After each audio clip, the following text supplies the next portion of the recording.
What up, Cowboys Nation? It's your boy DMV back with another one. And I am with a good, close, personal friend, somebody that I talk Cowboys stuff to every day, not just Cowboys, boxing, all of that type of stuff. I got my boy Elton on the line. Elton, introduce yourself to the people, man.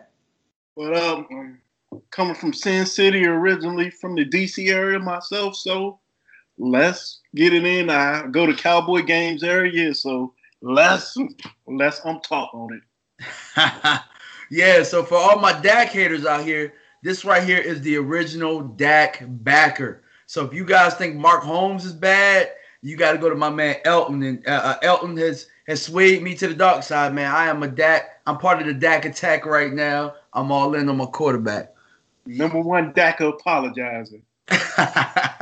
But yeah, man. So we got an agenda of things to go through today, as you know. I prepped you on the show. So number one thing I wanted to talk to you about, and I want to facilitate here because everybody hears me a lot, but I want them to hear you and understand a lot of some of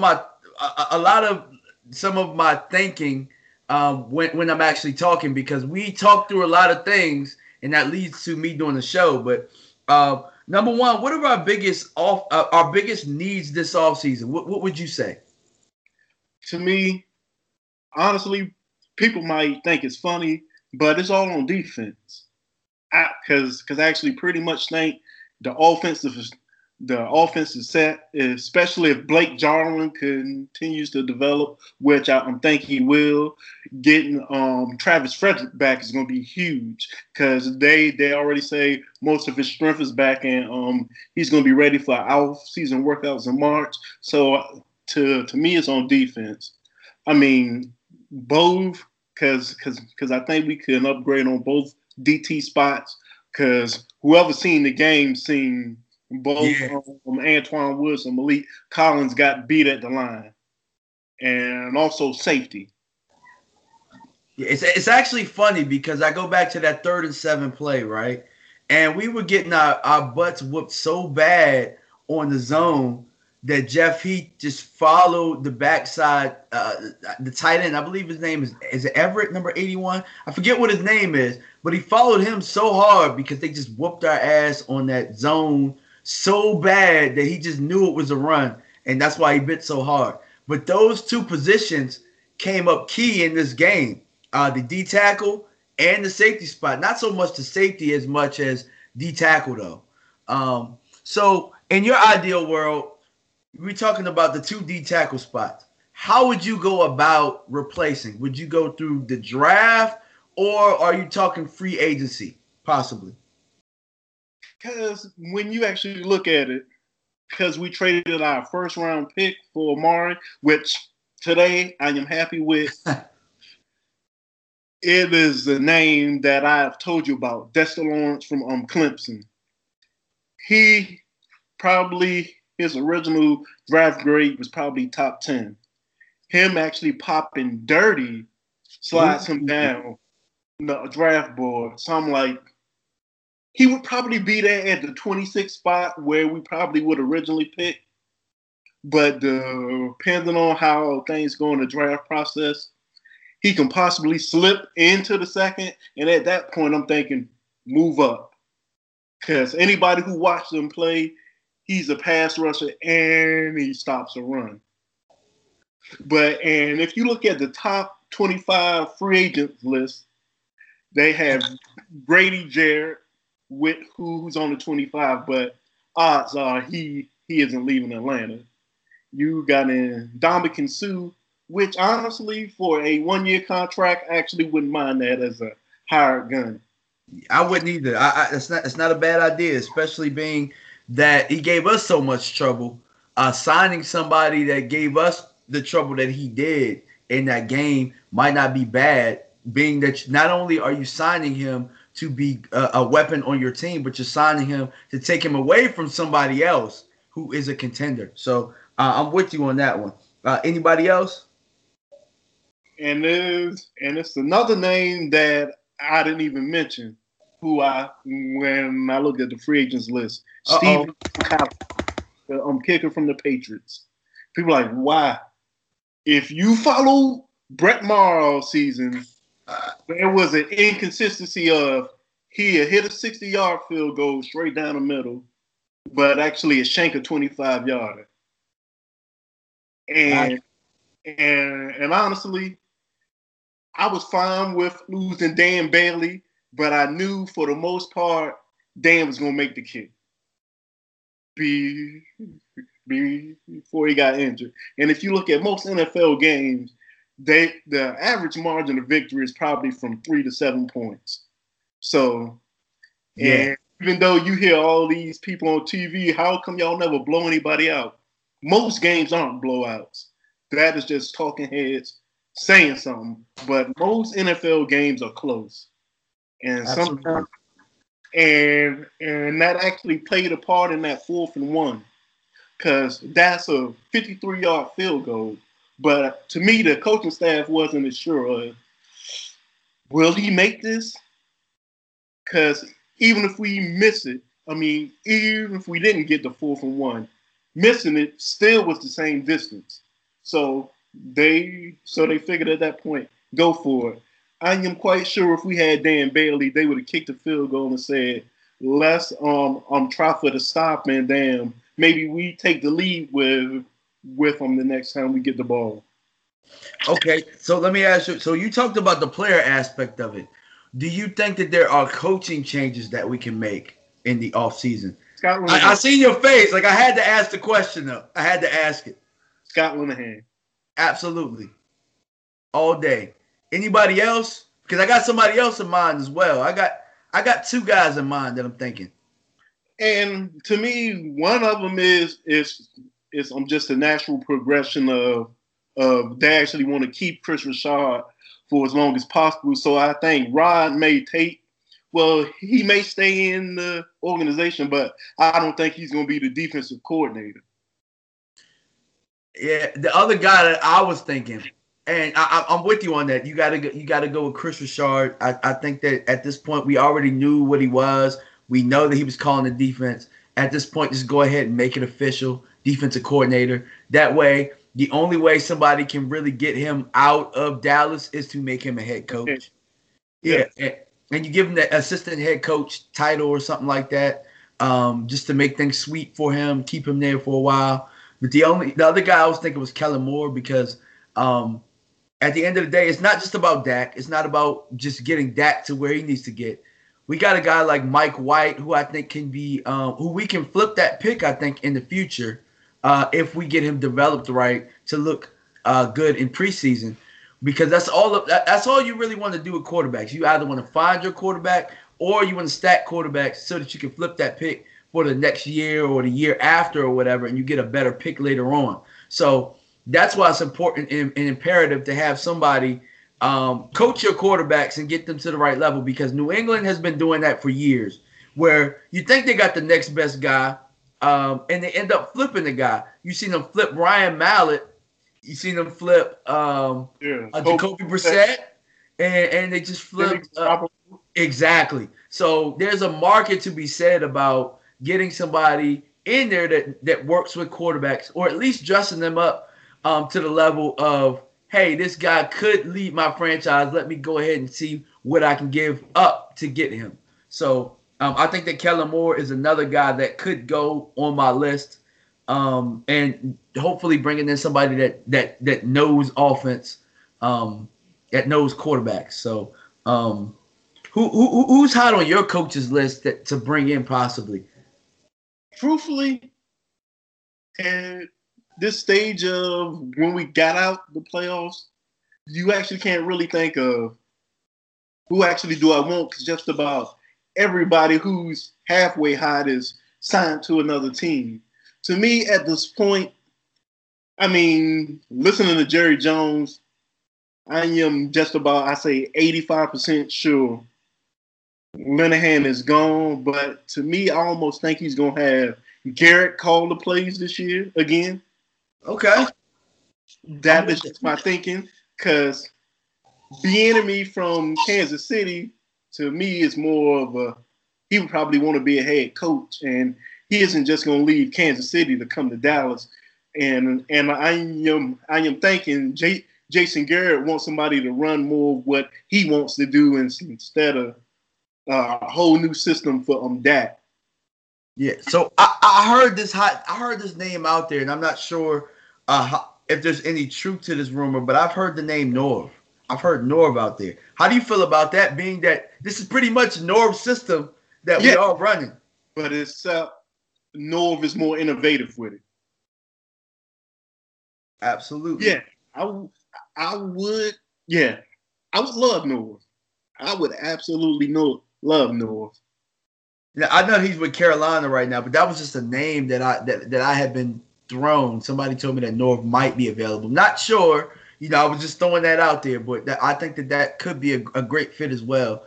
You said the guy from Kansas City that I really like. Again, the thing about Dallas is they can woo you, and being that he's just a quarterback coach, bringing him on to be the OC and possibly I'm not gonna say assistant head coach, but being that the OC at Kansas City is still staying there. I forget what his name is. Eric DMV. Yeah, he's gonna stay there. What about? I was thinking Mike Kafka, the quarterback coach over there, bringing him to try and be the OC. Being that you've seen him work with Alex Smith, seen him work with Mahomes, somebody that could work with Dak's skill set. He's not as talented as Mahomes, but being that somebody who has seen innovation, who has been drafted by Andy Reid, who's been around Andy Reid and seen how he's developed quarterbacks, I think that somebody like that could very well be good for Dak and good for Mike White per se. That was just my kind of thinking, because you always kind of got to be one step ahead. Because think about Harbaugh, for example, not Jim Harbaugh, but John Harbaugh, where he was a special teams coach and he interviewed well and became a head coach. Sometimes you have a good coach. McVay was a quarterback coach that became an OC quietly up the ranks as a young guy, and then all of a sudden got a head coaching job being that young. And you see where he is. He just put our ass out the playoffs. So I think that being innovative with the coaching, finding somebody that is a great football mind that can take it to our guys, I think is very big. But I want to segue to our next question, our next topic. So I had a list of guys that are up on contracts. So you're going to tell me, out of your mind, who stays and who goes. All right, these are guys from the Cowboys. Okay, so we got Tank Lawrence. Yeah. Okay, stays, obviously. Cole Beasley. Goes. Jeff Swain. Goes. Tavon Austin. I think that's a 50-50 either way. I think that's tough. I think you got to bring him. For me, I'll bring him back, and then I bring him back, but it's got to be. But based on where we are and how we draft, he could be 50-50, but just to be safe, I would keep him or find a way to sign him, because he ain't going to be like a hot commodity. No. But, yeah, I'm with you, though. 50-50, like, I wouldn't be mad if they didn't sign him back. Yeah, I mean, to me, he never did what I visualized. And it's not his fault, though. Yeah, but I don't blame him for that, because probably by the second game of the season, I'm like, why is him and Dante Thompson both damn 4-3 guys only doing hitch routes and damn slings? Why? I don't know. But the player, I thought Tavon for us has been good for what we've used him for, but we've limited him. So LP Ladisor. Yeah, he's coming back. Obviously. Like, that man, he can play till he's 50, bro. Yeah. He's been a special teams captain since, like, Parcells been around. Yeah. So, Cam Fleming. Yeah, I think they have to keep Cam Fleming. Okay. Damian Wilson.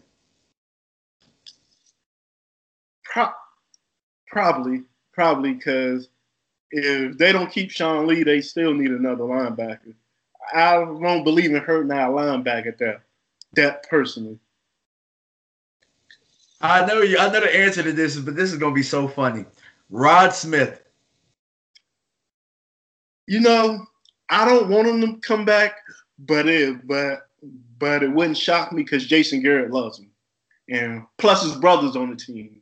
So I think he threw us that bone. I think that's why he's on the team, bro. I think he threw us that injury bone, and they owe him. So, but we'll see. For me, he goes, but hey, this ain't the normal football roster. But I know why he would stay. Plus, he's a pretty good special teams player, and you need those. And it's actually funny to me when it's just Rod Smith playing by himself. Zeke's out. He actually plays pretty decent. But yeah, it's weird. Yeah, absolutely. But I don't think he can fit the role. Like, what the hell is he doing?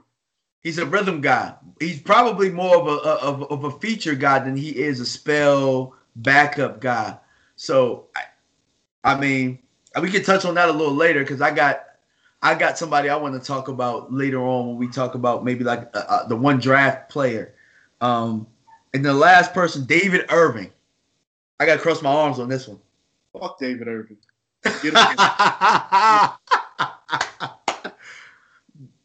Get his ass out of here with his highlight.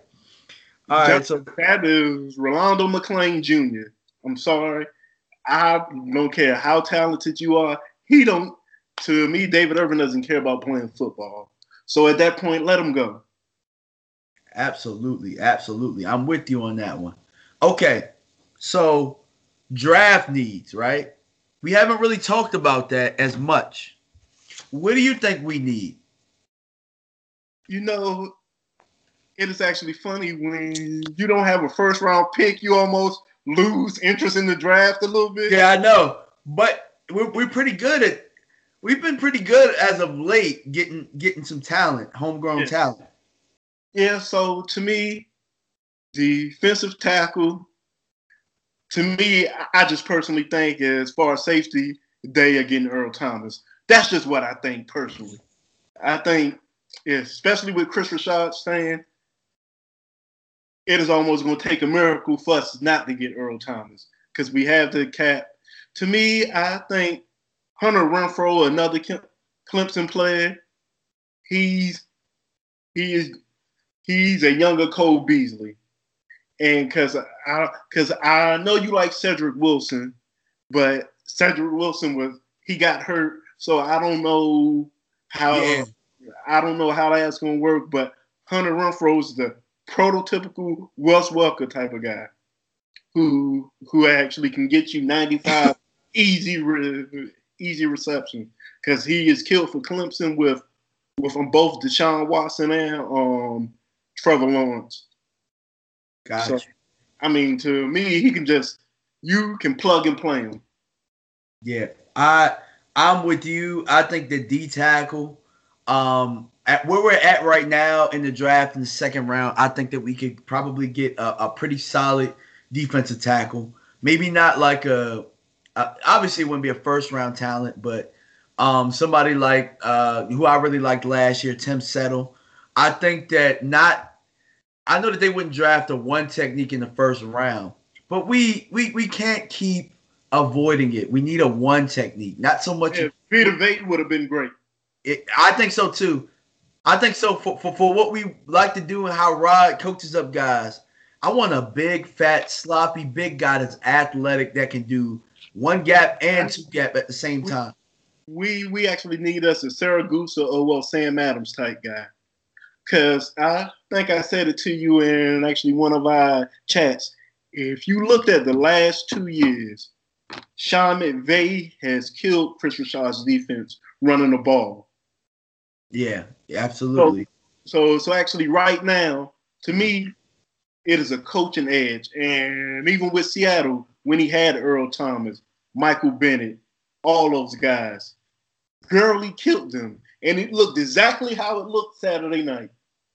And I think that part of it is, and they can say all they want. They want the leaner guys. And Antoine Woods is not necessarily a leaner guy. He's pretty athletic for a guy that's 320, and I think he'll get better. But I think that him being in the rotation behind a bigger guy could be better for his career later on. And I think that if you look at Rod Marinelli when he had the biggest stretch of his career where he was really good as a defensive coordinator, who did he have? Warren Sapp, right? Exactly. So I think that that's really what we're missing out of the scheme. They tried to tell you that you can plug and play, and for the most part that works during regular season.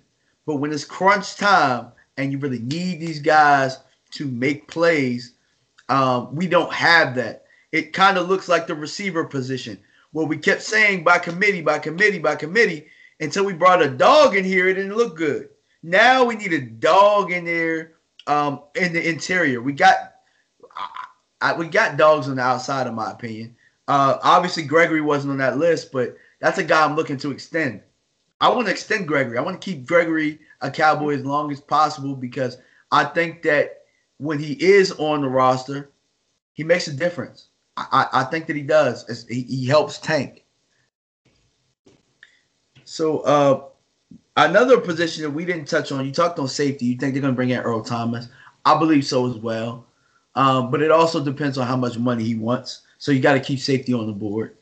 I think the best thing for us with Earl Thomas is he is coming off another season in injury. The way he was looking coming to that point, it actually drove the price high. But as of now, you're like, hey, you done missed 2 of the last 3 seasons. Good point. That's a very good point. The positions that we didn't touch on, though, you said receiver. We didn't talk about running back. Oh, yeah, we actually need us a scat back. Absolutely, yeah. I think last year I was pounding the table for Nyheim Hines, a 4-3 guy who catches the ball beautiful coming out the backfield. And that helps you in games like the other night where Zeke needed a breather. Zeke wasn't necessarily giving you the best game ever. Well, you need a change of pace. Rod isn't really a change of pace. You can still keep him on the roster for the same reasons you said, special teams. That's what your third running back is. Now you need a second guy to come in like a Dave Meggett type. Or who was the guy that the Patriots had for a long time? Kevin Falk. You need a Kevin Falk type back. That is all James White do right now. Exactly. But the game versus Chargers, he gave you 15 receptions. But you already know the name I would like at that spot, Kareem Hunt. Yeah. I'm going to let him serve his 6 games, sign him actually to a 1-year contract because we already know we're not keeping him long term. Absolutely. I'm with you. I'm with you on that. We aren't going to keep him long, but just give him a year because he isn't going to have to do what he did in KC. And even if he did say if something, God forbid, happened to Zeke, he gets hurt, then you aren't losing anything. Absolutely. And the other position we didn't touch on, I still think that if you're at number 58, I believe we picked number 58, and there's a tight end right there. Jarwin was good, but he ain't done enough to where if Irv Smith Jr. is right there that I'm not picking him up. Yeah. Alabama. I'm not mad at tight end. Yeah. So those are the positions for me. Running back, a safety, tight end, D-tackle, and wide receiver. I think that are positions that you could touch on.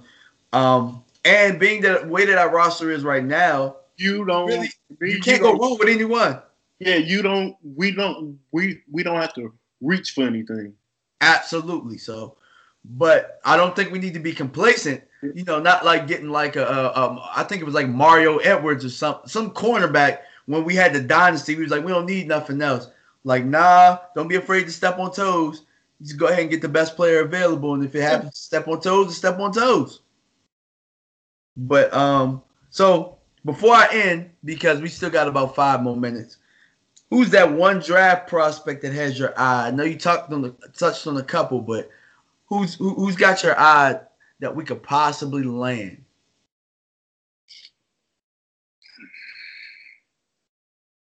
I think, like I said earlier, if everything falls right, actually think we can get Dexter Lawrence because I just think he is probably going to slip into the second because of the red flags. Gotcha. The red flag. The guy that I've been talking about, and we talked about needing a scat back type guy, and normally the second round where we are, you can kind of get one of these guys. He's a little bit small. I believe he's listed at about 5'10", 190 pounds. I really like the kid Justice Hill out of Oklahoma State. If you get a chance to watch his tape, man, he breaks a lot of tackles, runs well in space. He can run routes. He can catch the ball out of the backfield. I think that he would be the perfect complement to what Zeke Elliott is, and I think that he's a little bit better than what Lance Dunbar was. And I think that we really liked what Lance Dunbar could do for us, but he just could not stay healthy. Yeah. So I think that we are definitely missing that. And I think Tavon was going to be that guy for us. They just never did it. But I think putting the actual natural running back there could do dividends for our offense. I really do. So if guys, so who's that? You said Dexter Lawrence? Yeah. Dexter Lawrence out of where? Clemson. Okay, make sure you guys check out Dexter Lawrence. And then I had Justice Hill out of Oklahoma State. So is there anything else you want to tell the people, man, before we wrap up? Let's just hope we get rid of Scott Linehan. Let's just hope that. I mean, I don't want the man homeless or nothing, but for us, to me, I think it's time. He wouldn't be homeless, man. He ate good, man. He been eating good. Or how about this? How about we make him a consultant? I don't know what he's consulting, but to me, I actually feel it's good going into the offseason because the team is young on both sides of the ball. I mean, to me, if we can get the offensive line healthy next year, people actually fail to realize that Lyle Collins is the only person on the O-line that actually played all 16 games. So from Tyron Smith, he missed, 3 or 4 games. Zach Martin missed games. Frederick missed the entire season.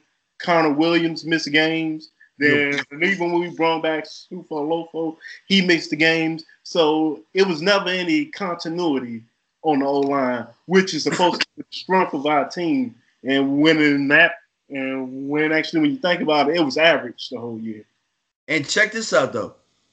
All 6 of we have 6 interior linemen locked up next year on contracts. So you got Frederick, you got Zach Martin, you got Connor Williams, you got how you say his name? Suafula.